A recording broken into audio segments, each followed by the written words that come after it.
Brought to you by V-Guard. Palghar Lok Sabha मतदारसंघातील एकूण 10 उमेदवारांचं भवितव्य जे आहे हे आज मतपेटीमध्ये बंद झालेलं आहे. 6 वाजता सकाळी 7 ते संध्याकाळी 6 वाजेपर्यंत पूर्ण जिल्ह्यासह वसई, विरार, नालासोपारा या परिसरामध्ये अतिशय शांततेत आणि कडेकोट बंदोबस्तामध्ये ही मतदान पूर्ण पार पडलेली आहे.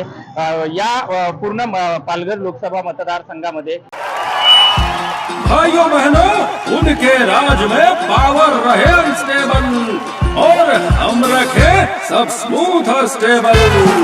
हमारा नेता कैसा हो जो स्टेबल पावर दे वैसा हो। अब की बार वी गार्ड एसी स्टेबलाइजर का चमत्कार। एकूण 10 उमेदवारांपैकी बहुजन विकास आघाडी, भाजपा, महायुती आणि महाविकास आघाडी अशा या प्रामुख्याने या 3 पक्षांमध्ये या ठिकाणी अटीतटीची लढत झालेली आहे. पूर्ण तिरंगी लढतीमध्ये या ठिकाणी महाविकास आघाडीचे भारती कांबळी, बहुजन विकास आघाडीचे राजेश पाटील आणि महायुती भाजपाचे डॉक्टर हेमंत सावरा हे यांच्यामध्ये अटीतटी झालेली आहे. उनका बैकअप सिर्फ कल तक और हमारा चांद तक।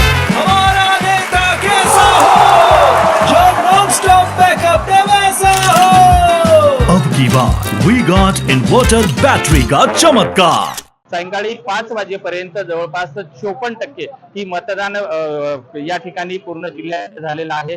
त्यामध्ये प्रामुख्याने डहाणूला सर्वात जास्त टक्केवारी झालेली आहे, तर नालासोपाऱ्याला मतदान प्रक्रिया ही कमी झालेली आहे. त्यामुळं येणाऱ्या 4 जूनच्या निकालामध्ये नेमकं या मतदारांनी कुणाला कौल दिलेला आहे हे स्पष्ट होणार आहे. Vijay Gaikwad, TV9 Marathi, Nalasopara. Brought to you by V-Guard.